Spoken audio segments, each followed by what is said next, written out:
Excise కొత్త పాలసీపై AP ప్రభుత్వం కసరత్తు ప్రారంభించింది. పాలసీ రూపకల్పనకు అధ్యయనం చేయాలని నిర్ణయించింది. కొత్త పాలసీ అధ్యయనానికి 6 రాష్ట్రాలకు 4 టీంలను ఏర్పాటు చేసింది. రాజస్థాన్, ఉత్తరప్రదేశ్, తెలంగాణ, కర్ణాటక, తమిళనాడు, కేరళ రాష్ట్రాల్లో ఈ టీంలు అధ్యయనం చేయనున్నాయి. ఈ నెల 12లోగా నివేదికలు దాఖలు చేయాలని ప్రభుత్వం ఆదేశించింది.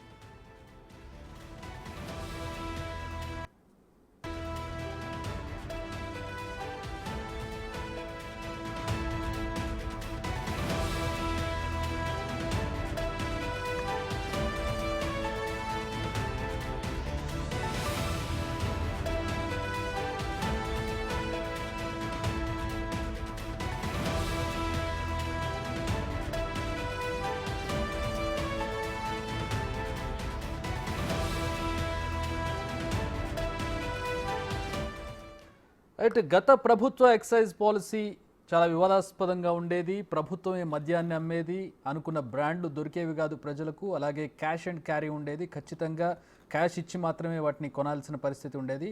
ఆ వ్యవహారం మొత్తం కూడా ఒక కుంభకోణం అంటూ ప్రస్తుతం ఉన్నటువంటి అధికార పార్టీ ఆరోపిస్తూ ఉంది. దాని మీద ఎంక్వైరీ కూడా ప్రారంభించినటువంటి పరిస్థితి. సో కొత్త ఎక్సైజ్ పాలసీకి వెళ్ళబోతుంది. మా ప్రతినిధి శివ జాయిన్ అవుతున్నారు విజయవాడ నుంచి. శివ, ఏ ప్రాతిపదిక మీద ఈ అధ్యయనం జరగబోతోంది? తెలంగాణలో చూసినట్లయితే, మనకు తెలిసినటువంటి రాష్ట్రం తెలంగాణలో చూసినట్లయితే పాలసీ అనేది సాధారణంగా కనపడుతూ ఉంటుంది. ఆప్షన్ వేసుకోవడం, ఆ బిడ్ల ప్రకారం మద్యం షాపులను తీసుకోవడం అనేది జరుగుతుంటుంది ప్రైవేట్ వ్యక్తులు. ఏంటి, ఏ ప్రాతిపదిక మీద ఎక్సైజ్ శాఖ కసరత్తు చేస్తోంది? ఎట్లాంటి నివేదిక ఇవ్వబోతూ ఉన్నారు? చూసుకుంటే ఎక్సైజ్ శాఖలో కొత్త పాలసీకి కొత్త ప్రభుత్వం రూపకల్పన చేస్తుంది. అయితే వివిధ రాష్ట్రాలను అధ్వానం చేయాలని చెప్పి కూడా నిర్ణయం తీసుకున్నారు. 6 రాష్ట్రాల్లో అధ్వానం కోసం 4 టీములను ఏర్పాటు చేశారు. ఒక్కో టీంలో 3 చొప్పున అధికారులు ఉంటారు. రాజస్థాన్, ఉత్తరప్రదేశ్, కర్ణాటక, తెలంగాణ, తమిళనాడు, కేరళ రాష్ట్రాలకి ఈ బృందం వెళ్లబోతా ఉంది. రేపటి నుంచి 10 రోజుల పాటు ఈ బృందం ఆయా ప్రాంతాల్లో పర్యటించి పూర్తి స్థాయిలో నివేదిక ఇవ్వాలని చెప్పి అధికారులకు ఆదేశాలు జారీ చేశారు. 12వ తేదీ కల్లా నివేదిక సమర్పించాలని చెప్పి 4 బృందాలకి ప్రభుత్వం ఆదేశం జారీ చేసింది. ఆయా రాష్ట్రాల్లో ఉన్న ఎక్సైజ్ పాలసీ, షాపులు, బార్లు, ధరలు, అలాగే మద్యం కొనుగోళ్లు, చెల్లింపులు, అలాగే మద్యానికి సంబంధించి ఉన్న నాణ్యత, ప్రామాణికం, దీనిపై పూర్తి స్థాయిలో కూడా అధ్వానం చేయాలని చెప్పి కూడా దాంట్లో ఆదేశాలు జారీ చేశారు. అలాగే ట్రాక్ అండ్ టెస్ట్ కి సంబంధించి డి అడిక్షన్ సెంటర్ నిర్వహణ వంటి అంశాలపై కూడా ప్రధానంగా దృష్టి కేంద్రీకరించాలని చెప్పి కూడా ప్రభుత్వం ఆలోచన చేస్తా ఉంది.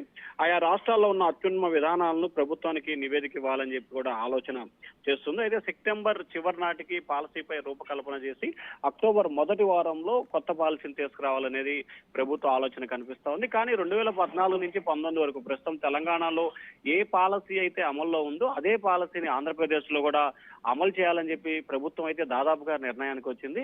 కానీ ఆ గతంలో జరిగిన కొన్ని పరిణామాలు, ఆక్షన్ సంబంధించి ప్రజల్లో కొంత వ్యతిరేకత వచ్చిన నేపథ్యంలో అసలు పక్కనున్న రాష్ట్రాల్లో ఏ రకంగా మద్యం పాలసీ ఉంది, ఆంధ్రప్రదేశ్ లో ఇంప్లిమెంటేషన్ సంబంధించి సాధ్యాసాధ్యాలు ఎలా ఉన్నాయి అనే దానికి సంబంధించి కూడా 4 బృందాలతో ఒక కమిటీ వేస్తున్నారు. దాదాపుగా అంతిమంగా చూసుకుంటే కనుక 14 నుంచి 19 వరకు ఏ పాలసీ అయితే ఉందో రాష్ట్ర వ్యాప్తంగా బార్లకి, అలాగే మద్యం షాపులకి ప్రైవేట్ ద్వారా ఆక్షన్ విధానాన్ని సాధారణంగా ప్రైవేట్ వ్యక్తులు నడిపేటటువంటి ఎక్సైజ్ కి, అంటే మద్యం షాపులకు సంబంధించి సాధారణంగా ఏ రాష్ట్రంలోనైనా ఇలాగే ఉంటుంది.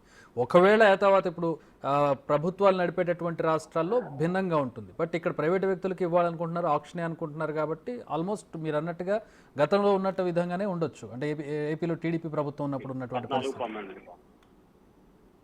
ఖచ్చితంగా ఆ పాలసీని అమలు చేసేందుకు టీడీపీ కసరత్తు చేస్తా ఉంది. అయితే దాంట్లో కొన్ని మార్పులు, చేర్పులు, అంటే ఆక్షన్ విధానానికి మనం గతంలో చూసుకుంటే ఒక మద్యం షాపు పల్నాడు జిల్లాలో 5.5 కోట్ల రూపాయలకి ఆక్షన్ కూడా వెళ్ళిన సంఘటన అప్పుడు తెలుగు రాష్ట్రాల్లో సంచలనంగా మారింది. సో అటువంటి వివాదాస్పద అంశాల జోలికి వెళ్లకుండా పక్క రాష్ట్రాల్లో ఏ రకంగా ఉంది అనే దానికి సంబంధించి కూడా కొన్ని అంచనాలు వేసి అక్కడున్న సాధ్యాసాధ్యాలను పరిశీలించి ఇదే పాలసీ, అంటే ఏదైతే 14 నుంచి 19 పాలసీ ప్రస్తుతం తెలంగాణ గవర్నమెంట్ అమలు చేస్తున్న పాలసీకి కొద్దిగా మార్పులు చేర్పులు చేసి, స్వల్పమైన మార్పులు చేర్పులు చేసి అదే పాలసీని అమలు చేయాలనేది కూడా ప్రభుత్వం ఆలోచనగా కనిపిస్తా ఉంది.